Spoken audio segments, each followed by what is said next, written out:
आज के समय में जो स्मार्टफोन्स है ना उनके अंदर कैमरा एक अलग ही लेवल पे जा रहा है और स्मार्टफोन्स के कैमरास में जो हर कंपनी है ना वो अपने फोन के अंदर एक जूम लेंस को इंप्लीमेंट कर रही है। लेकिन ये जो जूम लेंस होता है ना, क्या ये सच में जूम लेंस होता है या फिर इसके पीछे की सच्चाई कुछ अलग है? क्योंकि आजकल मार्केट में आपको 10x 20x 30x यहाँ तक कि 100x जूम देखने को मिल रहा है। लेकिन क्या ये सच में यूजफुल है? क्या इसके पीछे की असलियत क्या है? चलिए आज इस वीडियो में यही पता लगाते हैं। और अगर ये वीडियो पसंद आए तो लाइक कर लेना और हो सके तो चैनल को सब्सक्राइब करना, क्योंकि ऐसे ही काफी ज्यादा अमेजिंग वीडियोस और ज्यादा आने वाले हैं। तो सबसे पहले बात करते हैं कि आपको कौन कौन सी जूमिंग की टेक्नोलॉजीज देखने को मिलते हैं। तो सबसे पहली चीज आपको देखने को मिलती है ऑप्टिकल जूम। अब ऑप्टिकल जूम का मतलब यह है कि फिक्स्ड लेंस फोन के अंदर इंप्लीमेंट किया गया है जिसका यूज करके वो जूम परफॉर्म कर रहा है। यानी कि डेडिकेटेड एक लेंस लगाया गया, जैसे कैमरास के अंदर आपको प्राइम लेंस देखने को मिलता है, ठीक वैसे एक डेडिकेटेड लेंस को इंप्लीमेंट किया गया फोन के अंदर जो कि जूम देता है। ये 2x जूम होता है, 3x होता है। रिसेंटली पेरिस्कोप टेक्नोलॉजी का यूज करके ये लोग 5x जूम तक को भी इंप्लीमेंट कर सकते हैं। यानी कि 5x जूम के लिए उन्हें ज्यादा लेंसेज लगाने पड़ते हैं, इसलिए वो लेटा के लंबे में लेंसेज लगा लेते हैं। और इसका फायदा ये रहता है कि आपको जो जूम की जो रेंज होती है ना वो ज्यादा देखने को मिलती है। लेकिन प्रॉब्लम बस इसके साथ ही रहती है कि जो जूम होता है ना फिक्स्ड होता है,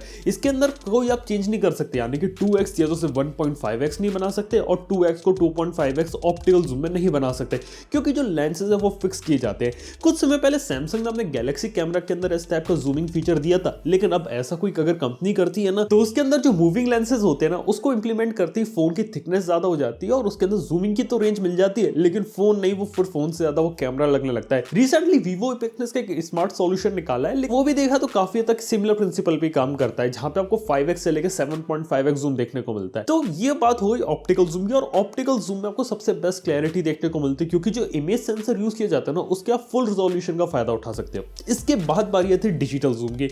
अब डिजिटल जूम हर फोन के कैमरा में आपको देखने को मिलता है, यानी कि फोन के अंदर एक फोटोग्राफ लो और उसे बस डिजिटली बड़ा कर दो या फिर उसे क्रॉप कर दो। अब ये कुछ वैसे ही कि आपने कोई भी फोटोग्राफ लेने वाले उसको नॉर्मली जूम करो तो आपको वैसे ही देखने को मिलेगी। यानी कि आप लोगों को भी पता है ना कि जब भी आप नॉर्मली फोटोग्राफ लेते हो उसे ज्यादा जूम करते हो तो वो पिक्सेलेट होने लगती है। वेल डिजिटल जूम की प्रॉब्लम बस यही रहती है कि डिजिटल जूम इमेज तो ले लेता है, लेकिन अगर उसको जूम करते हो ना तो वो धीरे धीरे क्रॉप करने लगता है, जिसके बाद एक लेवल के बाद आके उसके अंदर आपको पिक्सल्स देखने को मिलता है, पिक्सेलेशन इमेज के अंदर देखने को मिलता है, जिससे जो क्वालिटी होती है वो खराब हो जाती है। और इसीलिए जो कंपनीज अब हाई रेजोल्यूशन कैमरास की यूज कर रही है जूम सेंसर के अंदर, जिससे जो डिजिटली अगर जूम किया जाए तो क्वालिटी में ज्यादा लॉस ना हो और क्वालिटी आपको ठीक ठाक देखने को मिले। तो ये बात हो गई डिजिटल जूम की। अब तीसरा एक नया टर्म आया जिसको कहा जाता है हाइब्रिड जूम। अब हाइब्रिड जूम क्या होता है मैं आपको बता देता हूं। इसके अंदर एक ऑप्टिकल लेंस को लिया जाता है, यानी कि ऑप्टिकल जूम को ले लिया, जैसे 2x जूम को ले लिया एग्जांपल, और उसके बाद उसके अंदर डिजिटली जूम कर रहे हैं, जैसे 3x 4x 5x उसको उन्होंने डिजिटली जूम किया। और उसके बाद क्या करती है कंपनी की उसके अंदर थोड़ी बहुत सॉफ्टवेयर शार्पनिंग कर देती है, यानी कि जो पिक्सेलेशन वगैरह होता है उसे थोड़ा सॉफ्टवेयर से इंप्रूव करने की कोशिश करती है, जिससे जो फाइनली आउटपुट है हाइब्रिड जूम रिजल्ट का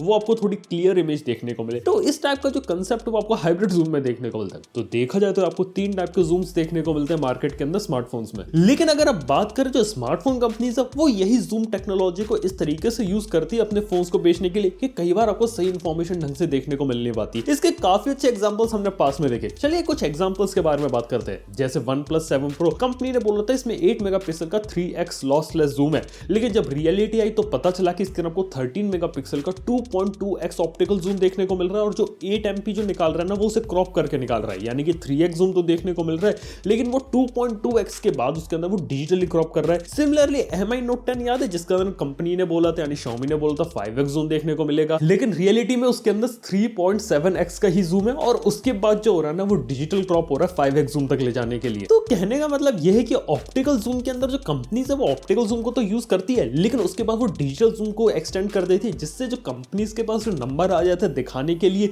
वो एक इंटरेस्टिंग चीज होती है, और उसे दिखा के वो ज्यादा फोन बेच सकती है। एक काफी अच्छा एग्जांपल है, आप लोगों ने सुना होगा ना 5x 10x 20x 50x zoom का, लेकिन आप लोगों ने कभी सोचा कि 50x जूम क्या फोन सच में कर रहा है कि वो डिजिटली कर रहा है? क्योंकि अगर हम क्रॉपिंग की बात कर रहे हैं और आपने कोई अच्छा सेंसर भी लगा दिया और उसके बाद 50x अगर आप उसे क्रॉप करते जाओगे तो हो सकता है कि आपको एंड रिजल्ट इमेज का सिर्फ 2 मेगापिक्सल देखने को मिले, जिसके अंदर आपको हो सकता है उतनी अच्छी क्लैरिटी देखने को ना मिले। तो कहने का मतलब यह है कि फोन जो है ना वो डिजिटल ऑप्टिकल को मिक्स करके हाइब्रिड जूम की तरीके से 40x 50x को बना सकता है, लेकिन वो रियलिटी में 40x और 50x जूम आपको देखने को नहीं मिलेगा, और इसीलिए उतनी ज्यादा जूम पे आपको वो क्लैरिटी देखने को नहीं मिलेगी जितनी आपको एक परफेक्ट एक ऑप्टिकल जूम लेंस लगा के देखने को मिल सकती है। और इसका देखा जाए तो सारी कंपनीज ने किया। जैसे बात करें रियलमी की, रियलमी कहते हैं कि उनके फोन के अंदर 20x हाइब्रिड जूम है, लेकिन सच्चाई है कि 2x ऑप्टिकल जूम ही उनके फोन के अंदर देखने को मिल रहा है। उसके बाद का जितना भी वो डिजिटली कर रहे हैं और इमेज को वो क्रॉप करते जा रहे हैं। और 20x जूम पे अगर आप पिक्चर लेते हो तो उसकी क्लैरिटी उतनी अच्छी नहीं होगी जितनी आपको 2x जूम पे मिल रही है, क्योंकि ऑब्वियसली उन्होंने क्या किया, 2x जूम वाली इमेज को 20x जूम के लिए थोड़ा सा क्रॉप कर दिया। इवन ओप्पो ने भी अपने फोन रिलीज करे थे ना रीनो सीरीज के अंदर, जहां पे वो 10x 20x जूम के बारे में बात कर रहे थे, लेकिन रियलिटी के अंदर उन्होंने पेरिस्कोप जूम का यूज किया,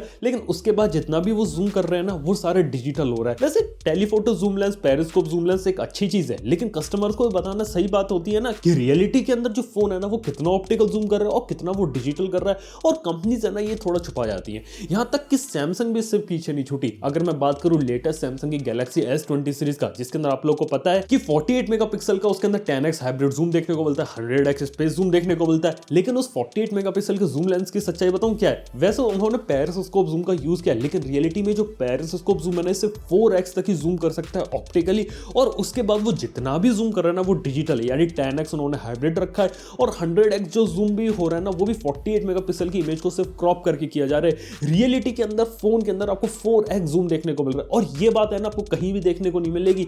सारी कंपनी इस बात को छुपा जाती है। Even Galaxy S20, S20 plus जहां पे 64 मेगापिक्सल के 3x जूम के बारे में बात की गई है, लेकिन क्या आप लोगों को मालूम है रियलिटी में 64 मेगापिक्सल का 3x जूम नहीं है, वो रियलिटी के अंदर 64 मेगापिक्सल के सेंसर के ऊपर उन्होंने 1.06x का जूम लगाया है। वेल, आप लोगों ने सही सुना, 1.06x जूम ही देखने को मिल रहा है नॉर्मल S20, S20 प्लस के अंदर, जिसके ऊपर बाद में डिजिटली जूम करके आपको 3x जूम देखने को मिलेगा, यानी कि इसके अंदर आपको ऑप्टिकल से 1.06x ही देखने को मिल रहा है, जो कि नॉर्मल 1x के बराबर ही है, और उसके बाद जो जूम है ना वो सिर्फ डिजिटली देखने को मिल रहा है। ये काफी ज्यादा इंटरेस्टिंग बात है। मैं कह सकता हूँ ये बात आपको पता नहीं होगी, क्योंकि कंपनीज है ना इस सारी बात इंफॉर्मेशन आगे आने ही नहीं देते, क्योंकि हर कंपनी दिखाना चाहती है कि उनके फोन का कैमरा है ना वो दूसरी कंपनी कंपैरिजन में ज्यादा जूम कर सकता है, और ज्यादा बड़ा नंबर दिखा के वो ज्यादा नंबर ऑफ फोन्स बेच सकते हैं। और देखा तो कंपनीज के लिए बात सही भी साबित हो रही है। लोग जो है ना वो इसके पर्सपेक्टिव में आ जाते हैं जिनको नॉलेज नहीं होती, और आगे चल के फोन्स को परचेस कर लेते हैं, और उन्हें लगता है कि उनके फोन के अंदर आपको 100x 50x 20x जूम देखने को मिल रहा है, लेकिन रियलिटी के अंदर जो एक्चुअल जूम का जो नंबर है ना वो एक्सपेक्टेशन से बहुत ही ज्यादा कम है।